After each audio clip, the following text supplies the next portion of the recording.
y'all to an episode of Transforming the Truth. I am Taryn, and I am here with the lovely Brianna. Hello! Who has so graciously decided to sit down with me and give us her personal insight on her background, some of the experiences she's gone through in her life, and all that kind of stuff. I have a whole list of questions, and almost nothing is off the table, so it should get pretty good. An open book. Open book. All right. I shouldn't ask a woman this, but I'm going to ask. How old are you? I'm 28. She's 28. She's still a baby. Old. She feels like an old lady, but she's a baby. Where were you born? I was born in Burbank, Providence, St. Joe's. But I lived in the Valley my whole life. Recently moved to Pasadena. So finally a change of scenery, but lived out here my whole life. Okay. And what's your ethnicity? So in a nutshell, if anybody asks, I always say Black and Italian because that's predominantly what it is. Sorry. Italian stallion. But my family's a melting pot, so I have some Irish, I have some English, like basically a little bit of everything. Right. But my dad is Black, and the little counterparts of my mom are mainly Italian, and there's Irish and English. So. Right. Okay, so as many of y'all know, if you have been following along since the beginning and when the episode started, you'll know that Transforming the Truth is going to be about important issues like racial issues, mental health, sexism, racism, discrimination, all that kind of stuff. So I'm going to try to dive into her personally, but it's mostly going to be about the black side in comparison to the white side. And she pretty much knows that. So The split life. yeah. So when it comes to like your black side, like I know people are like, I'm black, but where is that like specifically from? Is that like Nigerian black? Is that like, do you know? It is like here Black. Like I don't have relatives that I can trace back that are African. My boyfriend, he is half Nigerian, half Filipino, so his parents are both immigrants straight from their country. Gotcha. But mine, I know my dad has told me that his mom and her mom were born here. Gotcha. So yeah. Okay, so that's directly from that. Now, do you consider yourself like a light-skinned black person? Definitely. Okay, so you identify with that. I mean, yeah, because physically that's what I am. Right. Yeah, because it's like there's categories, like, yes, you're mixed, but mixed is not its own certain genre. Like, right. It's everything. So for me, I have to be aware that I'm lighter because of colorism and how that plays a factor into being mixed. Okay. Yeah. And along with you saying that, do you identify with one side more than the other? No. You don't? Mm-mm. You think you equally identify? I think that I have put myself in a third party only because of how I grew up. Like, I didn't grow up mainly around black people or mainly around white people. I grew up around Hispanic people, Armenian people. Yeah. Like, it was really a melting pot, so I never was just like, I clung to one side. And I also never felt, especially in high school, that I fit into one side. So when I was hanging out with like my friends that were black, I always felt like a little bit, different. And then when I was hanging out with my friends that were white, I definitely felt different because my hair and, it's just not the same. Right. So I never felt like I can be one, but I feel like in America, and I've said this to you before, when you're anything mixed with black, America views you as black. Right. If you're Chinese and Mexican, you're not just one thing predominantly. But if you were pulled over by the cops and you're anything mixed with black, which I've been pulled over by the cops, they've said a black American female. Right. So it's always. Right. Yeah. So I'm aware of like the global view of myself, but I myself do not put myself into just one. That's actually That's interesting. It's because hard. a lot of people are like, you're either this or this. Yeah. So having everybody else tell you you're something, and then you're like, but I'm not, because I have both of these. So I'm going to jump outside to this third box. And everybody's like, wait, what? That doesn't exist. And you're like, it does exist. It does. Here I am. Feel. Yeah. So it's definitely what you feel. Exactly. And, yeah. Depends on the day, honestly. So, well, I guess I'll get into that a little bit. But so when did you actively become aware of like your skin color? Early on, because in school they called me light bright. Oh my goodness! That was my nickname. You're laughing about it now, but like my in school it's kids are cruel, right? Yes. So kids are terrible. That's where you learn like how people view you is school. Right. Like when you first go out into the world, because when you're at home, you're in your little nutshell, you're in your little bubble, and then once your first introduction into the world is grade school. So going into there and feeling like kids saying like, my mom, she used to, because my mom is white, she didn't really know how to do my hair. Right. So she would give me these 2 fat little braids, and they would make fun of my hair. They'd be like, your hair looks like doodle balls. Or they would oh my God. Or they would call me light bright. Or they would just say my hair was nappy. But yeah, it was those kind of things though that shaped my self-image. Right. So as you're a kid, because you don't really make your own self-image until you're an adult and you can have the influence on that. But when you're a young kid and you don't have that for yourself, the kids give that to you. Right. So I was just like, okay, I'm very light for what I'm supposed to look like. Right.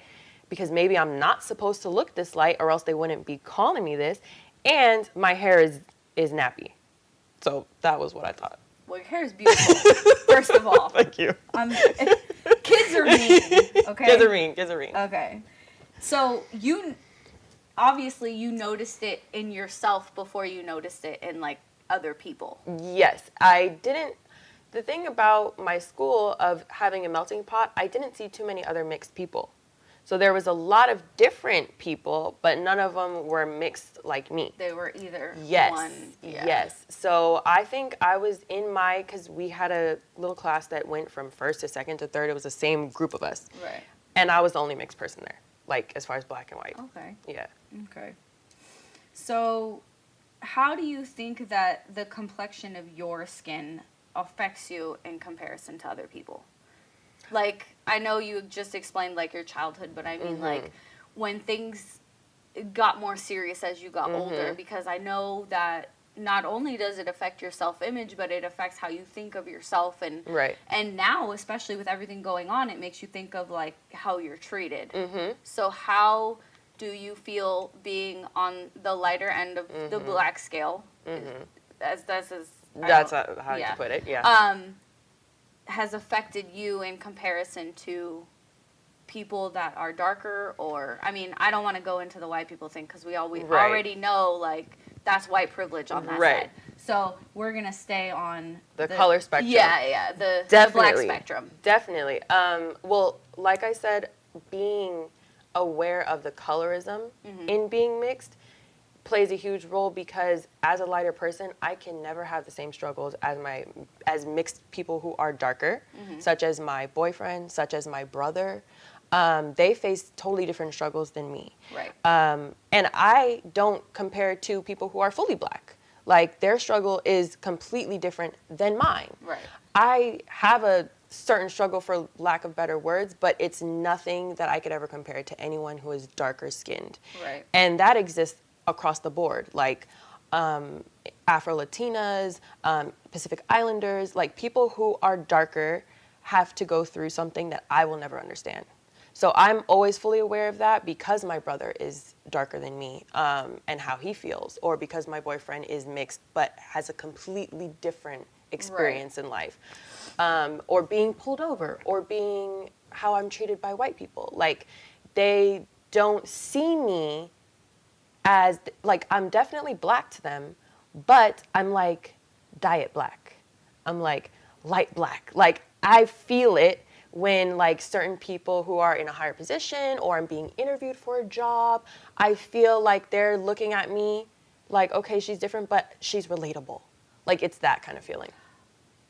now bringing that up, because I don't have this on here, but since you brought it up, do you think that's more, because I'm an a-hole, and I think that right now when I'm trying to make changes and like get people to understand these struggles of all these other different races or isms of anything, I really dig at it. So do you think that some employers would see that and say, okay, well, that's going to pass for our black portion? Yeah, that's a safe bet. To me, that's insane. But That's a safe bet. That's why I asked that.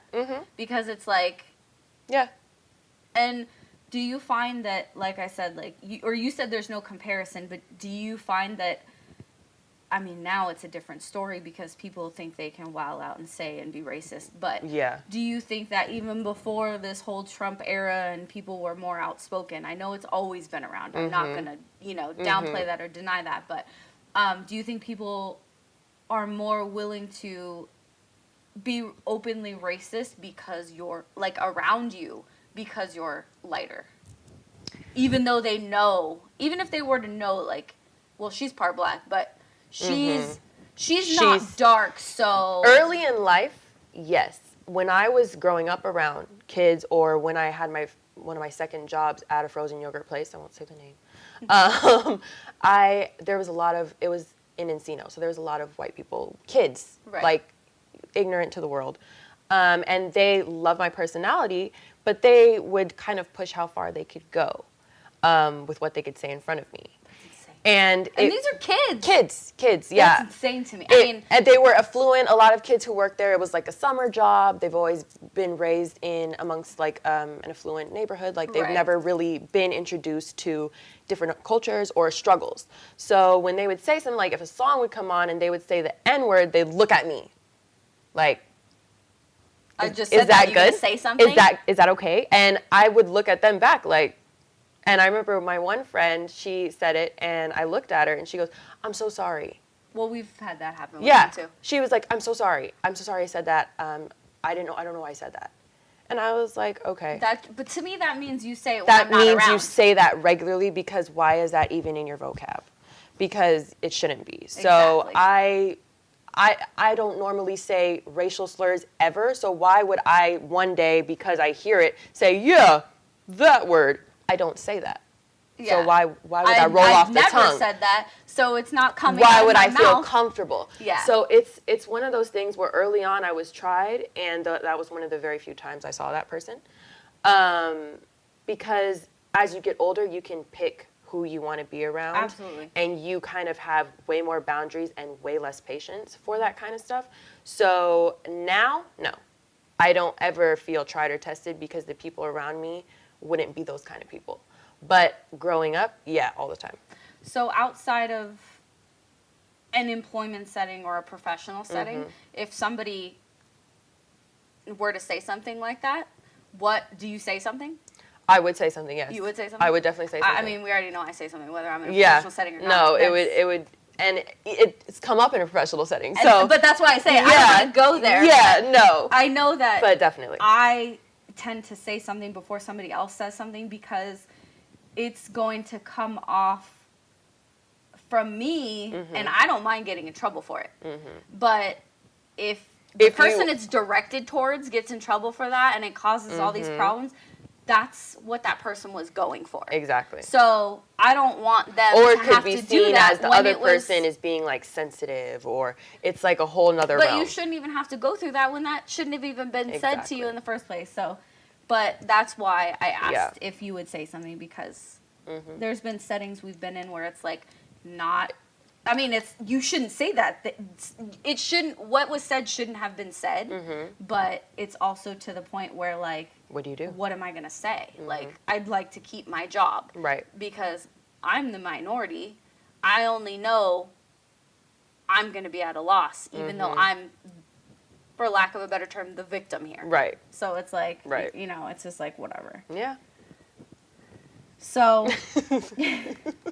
you've obviously faced discrimination for your quote-unquote lightness, or your lighter, you know, being of lighter blackness. Being light bright.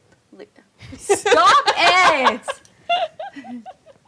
So you've already said some of the significant memories from your childhood involving race. Do you Yes. have any other, like, ones that, like, stick out That really to you? stick out to me. Like, that maybe are good, that are better?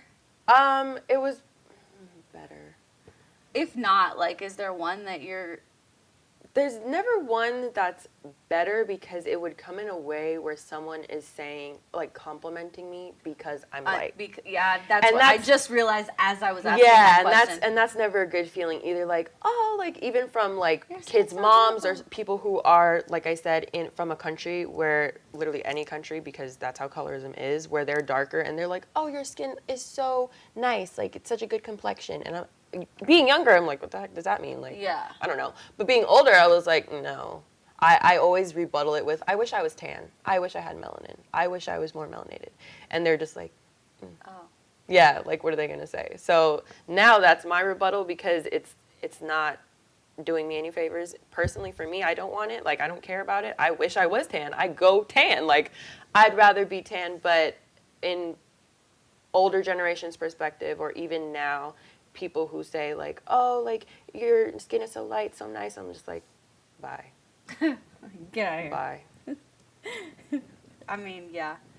So, being that your mom is white, how did you learn, like, about your Black history? Because we all know we don't get that shit from school. No, So, not at all. and I know you know a lot of it Mm-hmm. because we've talked about some things. I've learned some things from you. I've learned a lot of things from you, and a lot of the people that I'm around. Mm-hmm. But it always was a question in my mind, like, how did you learn these things? Because, No one. or did your mom know? Like, I'm not going to say No. she did or she didn't. So she No. didn't. And we Yeah. all know we don't learn them in school. So how did you learn most of your Black history? I learned it. I didn't grow up around my dad, unfortunately. Oh, sorry, I didn't. Yeah. I didn't know if that was something. No, yeah, that- it's completely fine. And I forgot about it. I just. You're good. But anyways. I didn't grow up around my father. He was out of the picture, I would say, completely after I was 7. Mm-hmm. That's the last time I saw him. Besides recently. We're good now. But He's so great. he's a great guy. But everyone goes through their traumas and their demons and deals family with. stuff happens. And parents so- are not superheroes. So Yeah. we know people are people. Yeah. But I had a stepdad who was a terrible, terrible guy. But he was also Black. And he had a big family that lived in Lancaster. And my 2 brothers are from there. That's their dad. Gotcha. So growing up, I was the only child that wasn't both my mom and dad. That was just my mom. Mm-hmm. But I knew him since I was 5. Right. So when we would go visit his family, obviously I'd go with them. Like, that family was like, we're your family. And they were like your typical big, gregarious Black family. Like, they were just like always cooking, always laughing, telling jokes. I learned a lot of music, a lot of old movies like Richard Pryor or like Eddie Murphy stand-up, like certain things that are like make the culture just unique in its own way, where everyone wants a piece of the culture. Right. Like, make it so it's just like, this is our life. Like, we have rhythm, we have like food. It's just ingrained in us to have a certain culture where we are tight-knit, we are together, and we can relate on a lot of things. Right. So I grew up around them. And with Michael Jackson and like the Rick James, like the old school music and the old school movies, that was all from his side of the family and growing up in that household. So that's where I got a lot of my even older than my time Right. references. Because I'm like, sometimes I'm like, girl, you are. We're Yeah. not gonna get into my age, but you are quite a bit younger than me. How do you know this song? Like, Yeah, it was all from that side of my family. My mom was never, ever like racist. My mom was never ignorant to the fact that we were mixed. She did, I feel, the best she could to be a white woman raising half Black children. Right. Because that in itself is a feat if you don't educate yourself. But my mom's side of the family was ignorant. Like, Yeah, like they were always white, and the first black people they were kind of around was my dad and my stepdad and myself and my brothers. So for them, like, it was a whole different world almost, like going from that family in Lancaster to visiting them in Santa Clarita. Oh my God. It was a whole night and day. It was just like, okay, like this is the family, we gonna turn up, we gonna listen to music, we gonna be out in the lawn late. And then at my mom's side of the family, it was like, I knew you were gonna do that. I mean, they had their jokes, and my uncle, he's an artist, so it was still like, there was stuff I took from there, but there wasn't the culture. Yeah. It was just like, hey. Yeah. Right. Yeah. And because of the ignorance that kind of they never wanted to change or learn or educate themselves is the reason why they're not in my life today. But a lot of my culture came from that side of the family. And then once I discovered or reconnected with my dad, and I also have an older brother from my dad, we all just kind of like melted together, like everything we know. We're like, oh, you know that too? Like, yes, I know that. So it was definitely a thing where it was like, we always knew this. Like, yeah. Yeah. Okay. I mean, do you have a favorite thing about some of the Black history you know? A favorite thing, definitely. To pinpoint one, I couldn't, because the overall resilience of my Black culture is, there's no bounds. Like, Right. Definitely. There's no comparisons. But also, a lot of people focus on the terrible history that we've had to go through or endure. But we've invented things. Like, like, there's certain things I learn every day on Twitter, honestly. Twitter is the educational minefield. Like, I will learn, like, oh, we invented, like, combs, or we invented this, and peanuts, and this is how you make it. And I was just like, damn, there's a whole thread of everything. Yeah. So to have something to learn every day where you're proud of it is a huge thing, because you're not even taught the bad, but you're definitely not taught all the good. Right. So as you get older, it's on you to kind of do your research and educate yourself, because you're right, the schools don't educate you on Black history at all. They don't even educate you correctly on European history, like Christopher Columbus who? Like, so, exactly. Yeah. Definitely the education of, besides the cultural point from my stepdad's side, the educational part came later in life as I was an adult and I was able to look up my own history. Yeah. Yeah. So I know a lot of people don't do that. Yeah. And then a lot of people don't do it if that's not their background pertaining or their to them. Ethnicity. If it doesn't pertain to me, like, none of my business. And that's part of the problem right now is that people are not educating themselves. They're just taking what they were given, and like we were told about Martin Luther King, but you don't know the whole ass story. Like, he survived and then was assassinated in the hospital, like, and it's even small things like that. Or the way they paint Malcolm X, like he was just this violent, like, crazy guy. And that's not even and like, it's like, you don't want to read? Yeah. Watch the movie. Yeah. Like, and I just don't agree. And I think that everybody needs to, whether it's your background or you're trying to solidify your own beliefs, whether they're racist beliefs or you're trying to change somebody's mind or your mind or whatever it is. Or justify yourself. Yeah, the first step is education. Yeah. But the other step is you have to be open to the fact, like, hey, I might be fucking wrong. Like, I could very well be wrong. So, is there somebody from Black history that you look up to? To pick one.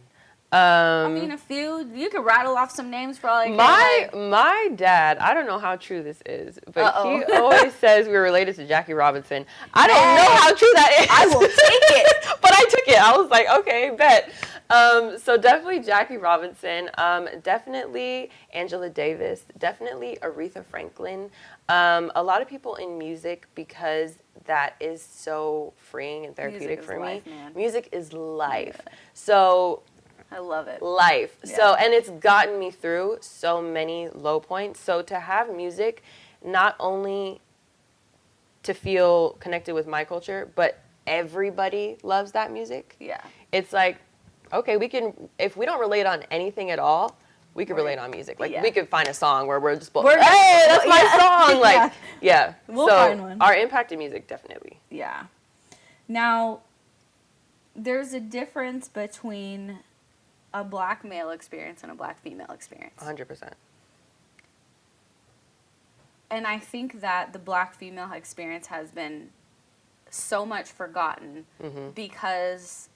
Men are more important in our society. Well, in general. Yeah. But I just think that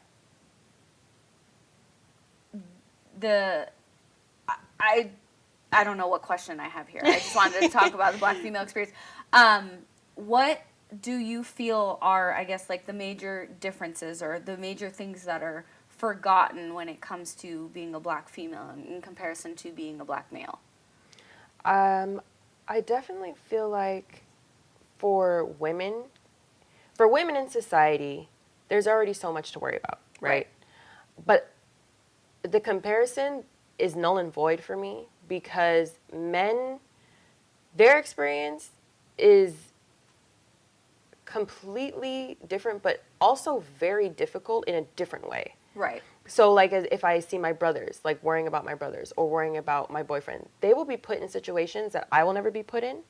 And that's the degree of severity of their struggle. Mine, I would say, is being a woman worrying about being slighted by not only white men, but white women. Or being brushed off by white men because I'm mixed. Like, growing up when you don't have a type, or you like different cultures and you're like, I don't have no type, like Soy Lee, like I'm here. and white boys are like, you're cute, but no. Oh my God. Yeah, or like Asian or Mexican, like they're just like, I gotta bring home like this kind of girl, like no. So it's definitely black women have been shunned by a lot of different cultures, like Asian girls, like there's a kink, like white girls, okay, snow bunnies, but no, like if you're like black girl, it's like, oh, she tough, she gonna talk back, she rough, like, so it's definitely a stigma with that when it comes to dating, so I can relate to that in women, and definitely like just your competition as far as being in the workforce, like your only opponent is not just white men, it's white females. So you feel like you got to try like twice as hard because you're like, okay, like I got to be on my A game, but not only on my A game, I got to be able to do what they do and this and that. So it's definitely different in that degree where men are just like depended on in our society and you have to bring this to the table. But in the workforce, their whole experience is like, we're not good enough to wear the suit and ties, or we're like that chained mind where we're not good enough. Right. Is a thing that keeps a lot of people down. It's a thing that is like plaguing the society because it's like we want to move ahead, like we want to be leaders, we are leaders. But if we're seen as less than, how can we lead? Like you guys have to put it like in your mind, we're on the same level. It's not even that we're better than you. It's not even that a specific group is ever better than one, but we're on the same level. We should all be, yeah. We should start from the same playing field. Definitely, yeah. So, black men advocating for black women. Very important. And it's not done enough. Not a lot of times. I mean, it white people advocating for black people or other races advocating for other races needs to be done, period. Like, that needs to be improved 100%. Right. But I just, a lot of the things that I see, like, within the races, other than white, because I'm not going there, they need to, like, I feel like black men need to step up. Yeah, I see a lot of the time where it's like, okay, when our black men are down, like, we're there to lift up. Like, we're there to be like, no, we got you, what do you need, blah, blah, blah. And then I see a lot of the general consensus of feeling like, well, when we're down, nobody's there to pick us up. Like, we are just there to be strong, but who's going to be strong when we're not feeling strong? Or who's not going to be there when we really need someone to uplift us? And it's already doubled down on me. Exactly. So that's a general consensus I see amongst black women is like, dang, we out here uplifting everybody. We fighting for gay rights. We fighting for your rights, women, men. But when we're down bad, we're just down bad. So that's a thing I see a lot of the time. Like, it's hard to see because I will go to the ends of the earth for anyone who feels like a minority, for anyone who feels like they're down bad or they don't have that support. But the black men in my life, I mean, early on, I felt let down because my dad and because my stepdad was horrible. Right. I didn't have a good, positive view of black men. And then as I got older, it's like you can't generalize anybody. Like, right. Black men have their own traumas in their mind. They have their own mental blocks. Like, they have so much in their mind where they're just like, we can't get ahead, or, you know, I'm in debt, or I'm struggling, or I need to support my family. And it's like those certain things that keep black men from showing how great they could be, or showing like we're role models, we're leaders. Right. So for me, the black men in my life currently, amazing. Like my boyfriend, my brothers didn't have a good leader, but they themselves saw me trying to educate myself, and they're like, we need to educate ourselves too, or we need to try. They step up. And they're still young, and they still have a lot of growing to do, but they're not just going to accept ignorance. I wouldn't allow them to accept ignorance. And my dad, he, like, growing up, I was like, oh, he's just, like, not there, whatever. But upon speaking, communicating with him, which I didn't want to do for so many years, when I let him in, I learned a lot about him and his own personal demons, and how he had to go find religion to make himself feel good about himself again, or that he could even be around me to say, I have something to offer you, more than money or anything, but within. Right. He can't offer me anything if he's on empty. Yeah. So it was definitely an experience to where you can't generalize black men, you can't generalize black women, you just have to look at it like everyone's going through their own struggles. It's just 10 times worse when you're black, unfortunately, in this setup that we got going on. And sometimes that, well, not sometimes, all the time, that impacts black families and the structure of black families. Right. But we, like everything else, gotta just push forward and keep striving to be what we can be, because we're great. Yeah, we are great. You are great. I am not black. You're great. I'm great, but I'm not black. You don't have to be black to be great. You just have to be a good person. Okay. I think this is, aside from what you've disclosed yourself, this is probably as deep personally as I'm going to go. But you said on numerous occasions, obviously not in this setup, that you don't have plans to have kids. Correct. Does that have anything to do with the state of the world right now? That definitely plays a factor, yes. Like a huge factor? Huge factor. Aside from it being this huge, expensive responsibility. Aside from that factor, the cons are just, you know, they're mounting way over the pros for children. Since my boyfriend is half Nigerian, half Filipino, he is very melanated, a very melanated man. And I'm half black. So our kid, I mean, you never really know, because I'm pale, my youngest brother's pale, my middle brother's tan as heck. So it's like, you really don't know what you're going to get. But you kind of roll the dice. Right. But they're going to be black nonetheless. And not only in the world in general, but in this current climate, I wouldn't want to raise any child in this world feeling not only less than in the race aspect, but also in the financial aspect. I wouldn't want to do it in my life. I always said I wasn't going to have kids because I had a traumatic childhood. But as I've healed, that factor has waned way less, because I feel like I'm in a good place. I feel like I'm not that same little brokenhearted girl anymore. Like, the cycle I'm wouldn't strong. Continue. Exactly. The cycle would never continue the way it was with myself and my brothers, or my mom and her siblings, and so on and so forth. Right. But I just wouldn't want to put that burden on that child. I would be more than happy to adopt a child. I would be more than happy to foster a child.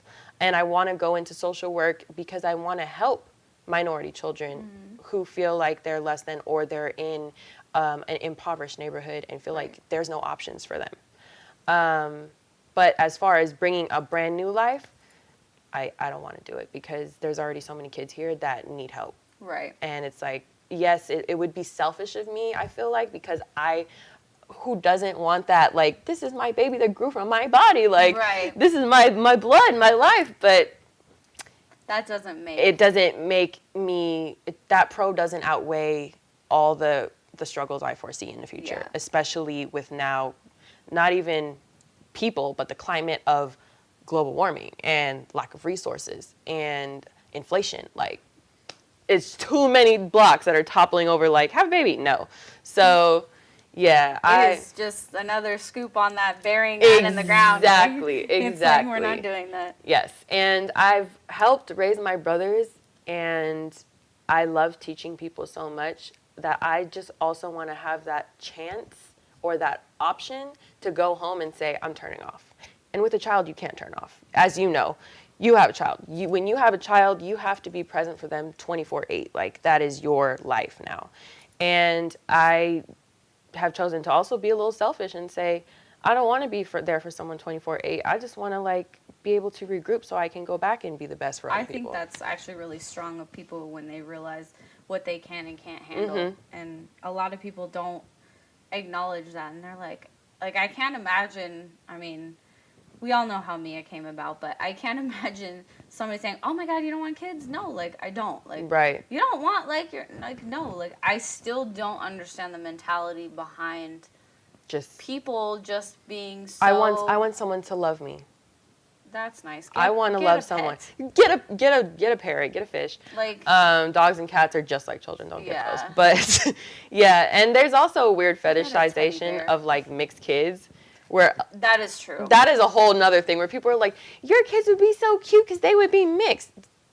Stay away from me and my unborn children. Like, no, I don't. It's like, listen to this struggle though. Like, exactly. So it's just a no for me.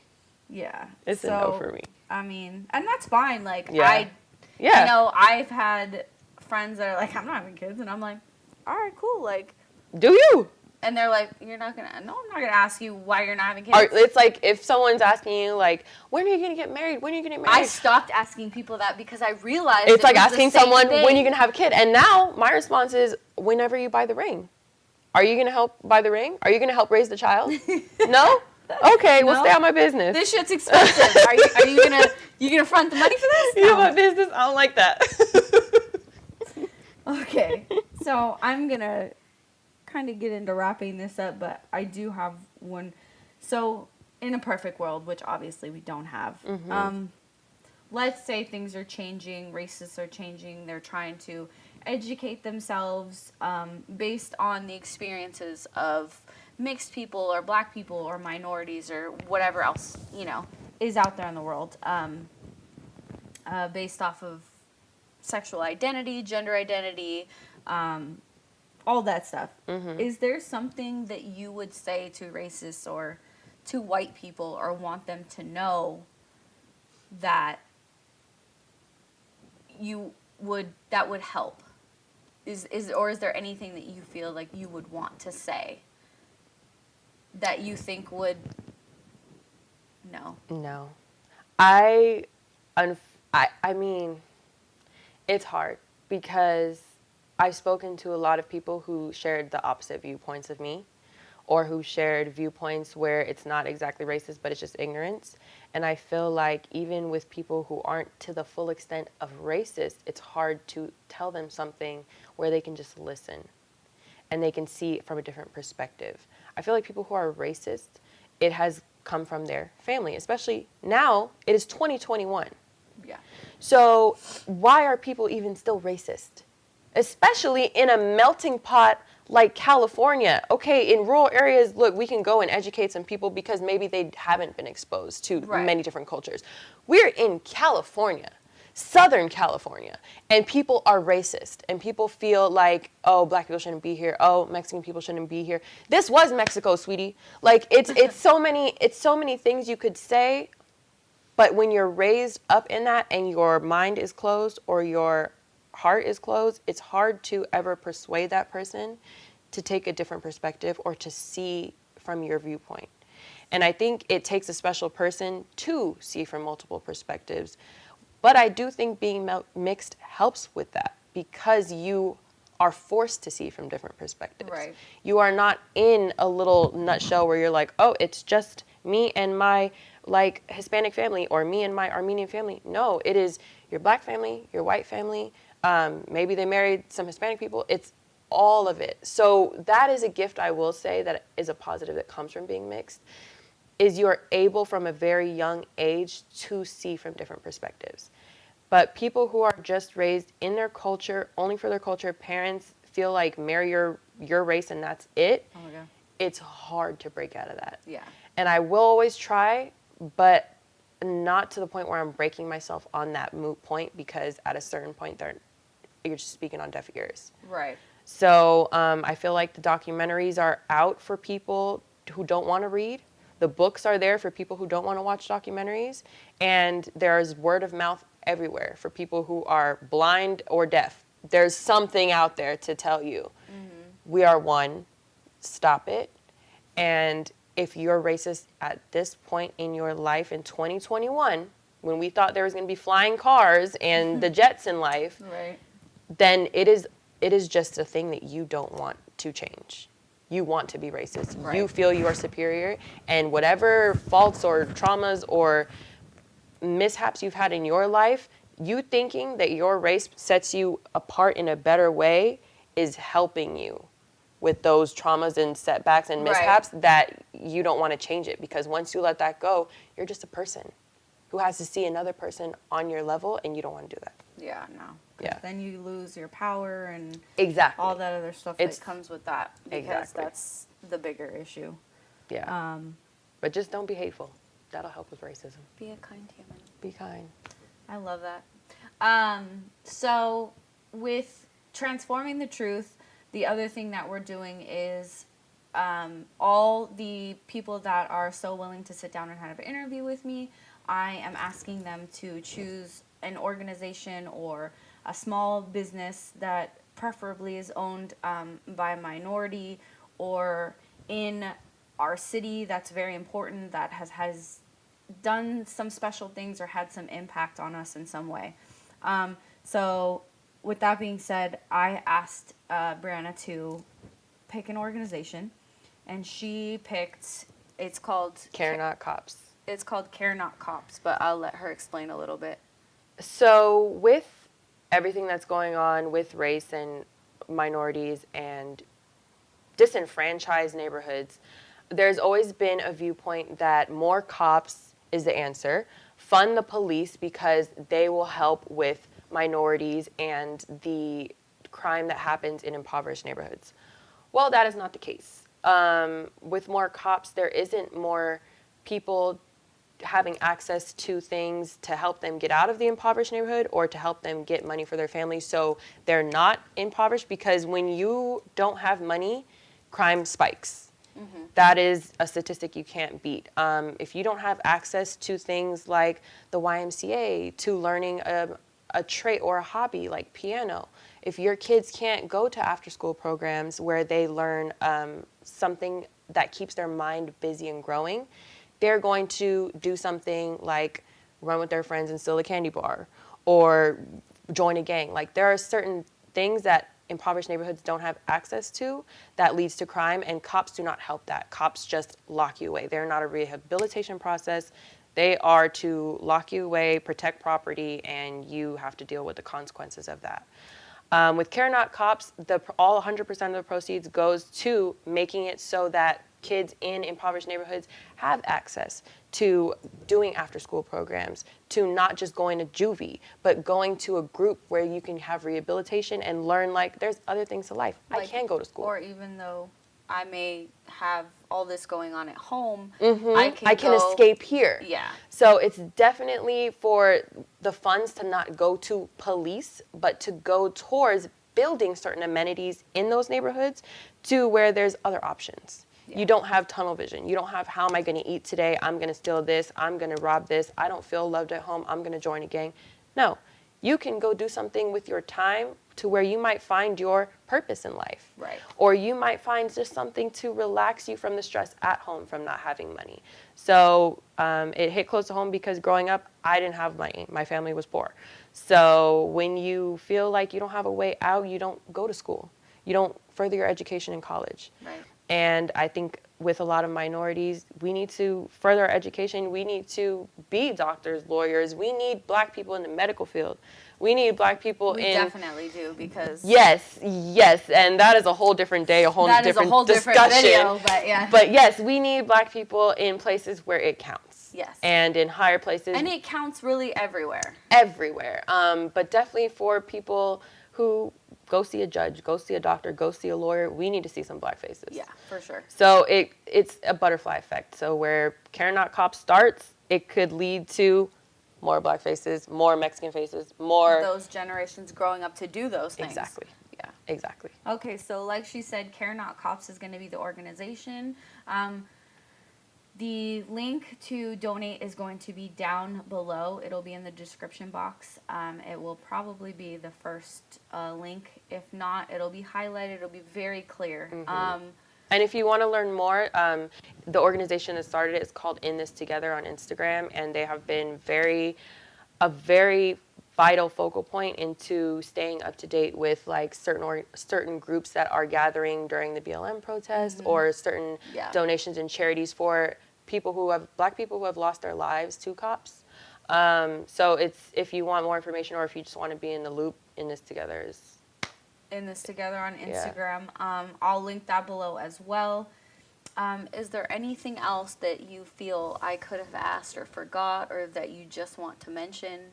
I just want to mention that before you judge a book by its cover, or this goes beyond race, just like you never know what people are going through.